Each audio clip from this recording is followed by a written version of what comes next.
வணக்கம். All in one zone cooking சேனலுக்கு உங்களை அன்புடன் வரவேற்கிறேன். அதாவது குக்கிங் சேனலுங்க, all in one zone cooking channel. இது ரொம்ப மாதமாக குக்கிங் சேனல் போடவே இல்லை. இப்போ தான் ஸ்டார்ட் பண்ணியிருக்கேன். அதனால் இதுக்கு நல்ல ஆதரவு கொடுங்க, சப்போர்ட் பண்ணுங்கள், லைக் பண்ணுங்கள், ஷேர் பண்ணுங்கள். இன்றைக்கி நம்ம ஒரு அருமையான பூசணிக்காய் கூட்டு, ட்ரெடிஷ்னல் பூசணிக்காய் கூட்டு தான் நம்ம இன்றைக்கி பார்க்க போகிறோம். எக்ஸலண்ட் பூசணிக்காய் கூட்டு. இது எப்படி செய்கிறது, குயிக்காக ஈஸியாகவும் சுலபமாக எப்படி செய்கிறது அப்படின்னு பார்க்கலாம். ஃபர்ஸ்ட் டைம் நம்ம சேனலை பார்க்குறவங்களா இருந்தாலும் சரி, சப்ஸ்கிரைப் பண்ணாமல் பார்க்குறவங்களா இருந்தாலும் சரி, நம்ம சேனலை சப்ஸ்கிரைப் பண்ணிக்கோங்க. கூடவே அந்த பெல் பட்டனை ப்ரெஸ் பண்ணிக்கோங்க. ஆல் என்கின்ற ஆப்ஷனையும் ப்ரெஸ் பண்ணிக்கோங்க.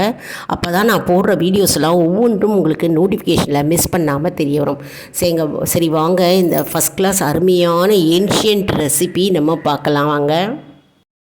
இப்போ பார்த்தோம்னா நம்ம பூசணிக்காவை சின்ன சின்ன பீசஸாக கட் பண்ணி அதாவது பெரிய வங்கலப்பானையில் வச்சுருக்கோம். அதில் கச்சிட்டி அப்படின்னு சொல்லலாம். அதில் மஞ்சப்பொடி, பெருங்காயம், கொஞ்சூண்டு உப்பு போட்டு தண்ணி ஊற்றி கொதிக்க வச்சுருக்கேங்க. அதாவது அடி கனமான பாத்திரம் எது வேணாலும் நீங்கள் எடுத்துக்கலாம். நான் கற்சட்டி இருந்தது, இந்த கற்சட்டியில் தான் நான் வெத்த குழம்பு பண்ணுவேன், அருமையாக இருக்கும்.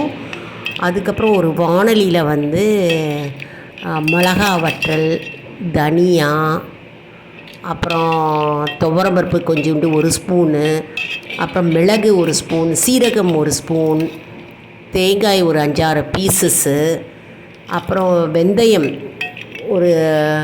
ஜஸ்ட்டு ஒரு 5-6 பாட்ஸு, வேணுன்னா கருவேப்பிலையும் சேர்த்துட்டா வாசனையாக இருக்கும். இதெல்லாம் நல்லா வெறும் வாணலியில் நல்லா வறுத்துக்கணுங்க. எண்ணெய் போடணும் அப்படின்னு அவசியம் இல்லை. எண்ணெய் இல்லாமையே நல்லா வறுத்துக்கலாம், வாசனையாக வரும்படி வறுத்துக்கலாம். ஆனால் கலர் மாறாமல் வறுத்துக்கணும். பாருங்க, நான் கோல்டன் ப்ரௌனில் வறுத்துட்டுருக்கேன். அதாவது மஞ்சள் கலரில் இருக்கும்போதே அப்படியே வறுத்துட்டுருக்கேன். பார்த்து நிதானமாக அடுப்பை வச்சு நம்ம இதை வறுத்துக்கணும். அதுக்கப்புறம் கொதிக்குது பார்த்திங்களா, பூசணிக்காய், மஞ்சத்தூள், பெருங்காயம், உப்பு தண்ணியில் அந்த கச்சட்டியில் கொதிச்சின்னு இருக்குது. இப்போ இதில் தான் நம்ம என்ன பண்ண போகிறோம்னா, அரைச்சி விட்டுண்டு, அதாவது அதை அரைச்ச விட்ட விழுதை நம்ம போட போகிறோம். இப்போது ஒரு பக்கத்தில் புளி வச்சுருக்கோம், புளி தண்ணி எடுத்து வச்சுட்டுருக்கோம். கொஞ்சமாக சின்ன ஒரு கொட்டைப்பாக்க அளவு புளி நனைச்சிண்டா போகிறோம், அதை எடுத்து வச்சுட்டுருக்கோம். இப்போது அரைச்சி எடுத்துன்னு வந்துட்டோம். மிக்சியில் வறுத்ததை நம்ம அரைச்சி எடுத்துன்னு வந்துட்டோம். அதாவது மெய்யாக அரைச்சிக்கக்கூடாதுங்க, ஃபைனாக அரைக்கக்கூடாது, கொரன்னு அரைக்கணும், 1-2 அரைக்கணும். இப்போ நம்ம அதில் கொட்டுறோம். அந்த கற்சட்டியில் இருக்கிற கூட்டு, கொதிச்சுட்டு இருக்கிற கூட்டில் இந்த அரைச்சி விட்ட விழுதை நம்ம கொட்டுறோம். இதில் மிளகா வற்றல் இருக்குது, மிளகு இருக்குது. அதனால் மிளகா வற்றல் நீங்கள் 5 போட்டுக்கலாம், இல்லை 4 போட்டுக்கலாம். உங்களுக்கு காரத்துக்கு ஏற்ற மாதிரி நீங்கள் போட்டுக்கலாம். மிளகு நான் 1 ஸ்பூன் போட்டுட்டேன். உங்களுக்கு ரொம்ப காரம் வேணும் அப்படின்னா ஒரு 1.5 ஸ்பூன் கூட போட்டுக்கலாம். உடம்புக்கு நல்லது. மிளகு, சீரகம் எப்போவும் சேர்த்துட்டா நமக்கு சளி பிடிக்காது. இப்போது நம்ம புளி கரைச்சலை கொட்டுறோம். கொஞ்சமாக புளியை எடுத்து வச்சுட்டு புளி கரைச்சலை நம்ம அதில் கொட்டுறோம். இப்போ எல்லாம் ஒன்று சேர கொதிச்சுட்டுருக்கு. நல்லா கொதிக்கிறது பாருங்கள் அடுப்பில். எப்போவுமே இந்த மாதிரி கற்சட்டியில் செய்யும்போது ஈஸியாக இருக்கும், அடி பிடிக்காது, தீஞ்சி போகாது, நல்லா கொதிக்கும், கொதிக்கிறதுக்கு இடம் இருக்கும், நல்லாயிருக்கும். வாணலியில் அப்படின்லாம் கற்சட்டியில் அந்த மாதிரி அடிகனமான இருக்கிற பாத்திரத்தில் நீங்கள் செய்கிறது நல்லது. எப்போவும் வெத்த குழம்பு செஞ்சாலும் வாசனையாக இருக்கும். நம்ம இந்த மாதிரி பூசணிக்காய் கூட்டு, பரங்கிக்காய் கூட்டு இதெல்லாம் செஞ்சால் ரொம்ப அருமையாக இருக்கும், வாசனையாக இருக்குங்க. நம்ம இந்த அரைச்சி விட்ட விழுதெல்லாம் கொட்டி கொதிக்க விடுறோம். அப்புறம் உப்பு தேவையான அளவு நம்ம போட்டுக்கணும்.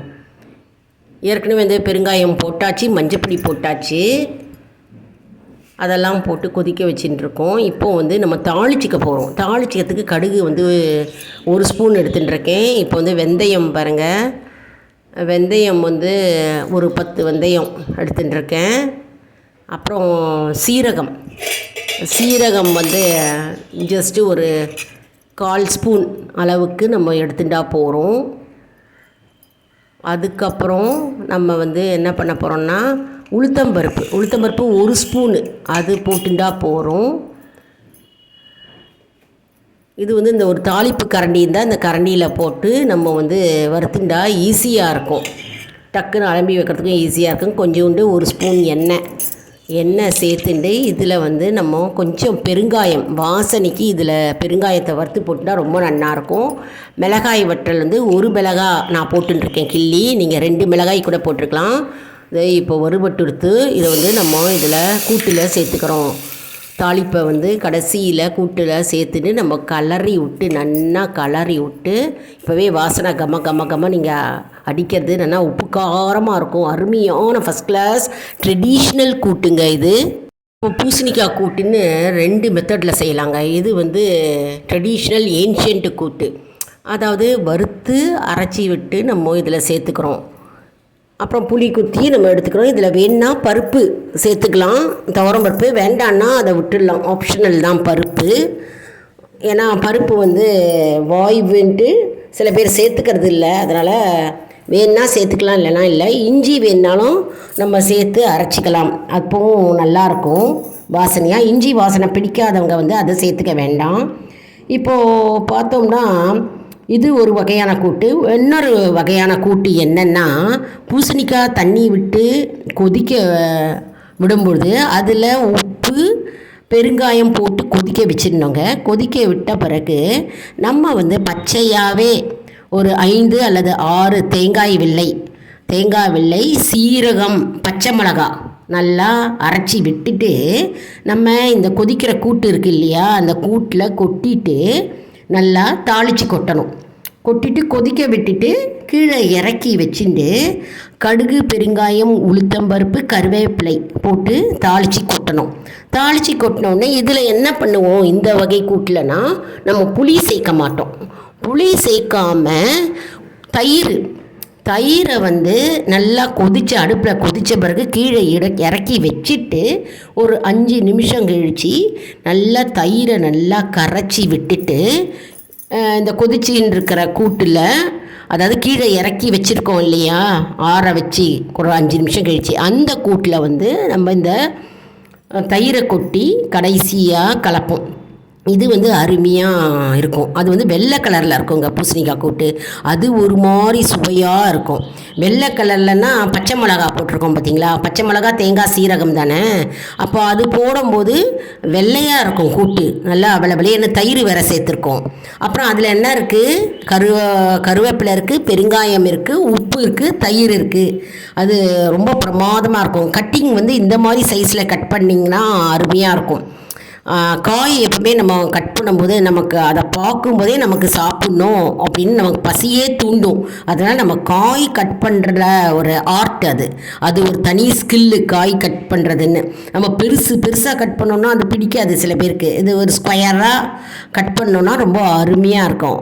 அடுத்தது இன்னொன்று சொல்ல மறந்துட்டேன், நம்ம இன்றைக்கி செஞ்ச கூட்டில் நான் வந்து வேர்க்கடலை போட்டிருக்கேங்க, ஒரு கைப்பிடி வேர்க்கடலை. அப்புறம் கடலைப்பருப்பு வந்து ஊற போட்டிருக்கேன்.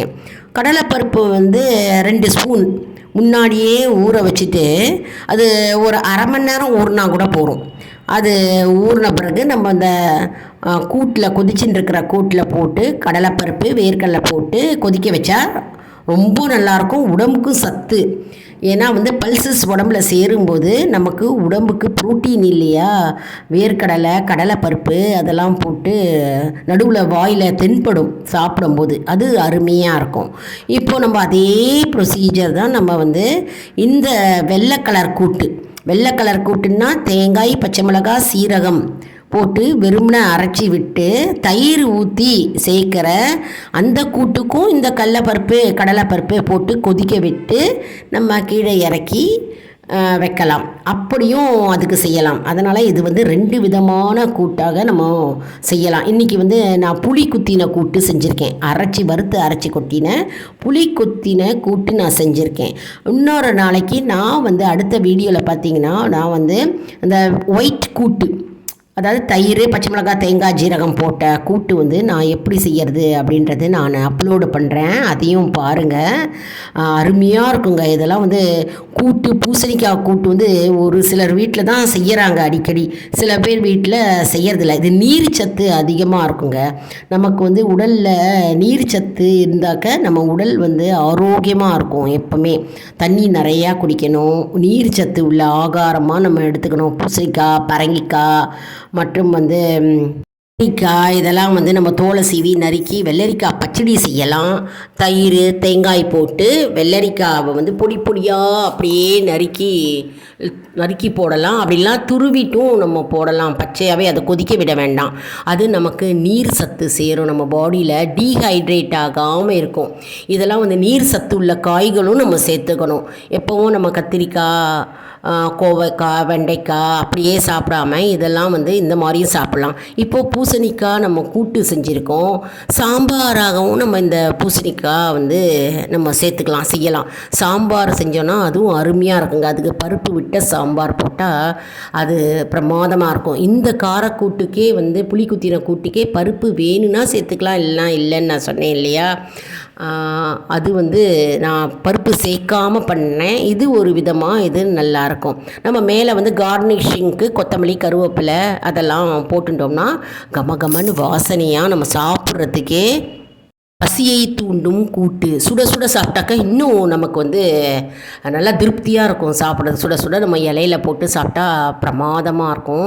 இது கல்யாணங்களில் நம்ம பூசணிக்காய் கூட்டு சாப்பிட்றோம் பார்த்திங்களா, அதே ஸ்டைல் தான் இது. பாரம்பரியமான, சுவையான, அருமையான, காரசாரமான ட்ரெடிஷ்னல் கூட்டு தான் நம்ம இன்றைக்கி செஞ்சுருக்கிறோம். செஞ்சு பாருங்கள். செஞ்சு பார்த்துட்டு உங்களுடைய கமெண்ட்ஸை எனக்கு கமெண்ட் பாக்ஸில் தெரிவிங்க.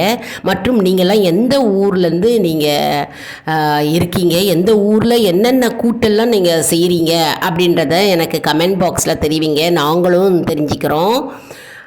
நம்ம சேனலை லைக் பண்ணுங்கள், ஷேர் பண்ணுங்கள், சப்ஸ்கிரைப் செய்யுங்க. இது வந்து மற்றவங்களுக்கும் ஷேர் செய்யுங்கள், அவர்களும் பயனடையட்டும். மற்றும் வந்து நம்மளுடைய ஆல் இன் ஒன் ஜோன் இது சேனலில் வந்து கேள்வி நேரம் இருக்குங்க. அதாவது கம்யூனிட்டி போஸ்ட்டில் கேள்வி நேரம் இருக்குது. அந்த கேள்வி நேரத்தில் பதில் தாங்க. ஏன்னா இது வந்து நமக்கு ஒரு ஊக்கமாகவே இருக்கும். அதனால் இது வந்து சப்ஸ்கிரைப் செஞ்சவர்களுக்கு மட்டும்தான் இது வந்து தெரிய வருங்க. அதனால் நம்மளுடைய சேனலை மறக்காமல் சப்ஸ்கிரைப் செய்து கொள்ளுங்கள். அடுத்த வீடியோவில் வேறு ஒரு தலைப்புடன் உங்களை வந்து சந்திக்கிறேன். நன்றி, வணக்கம். அதாவது குக்கிங் வீடியோஸும் நம்ம சேனலில் வரும், டிவோஷனல் வீடியோஸும் வரும். நம்ம சேனலில் பார்க்கலாம். மற்றும் வந்து நான் நிறைய குக்கிங் வீடியோஸ் அப்லோடு பண்ணியிருக்கேங்க. போய் பார்த்து பயனடைவீர்கள். நன்றி, வணக்கம்.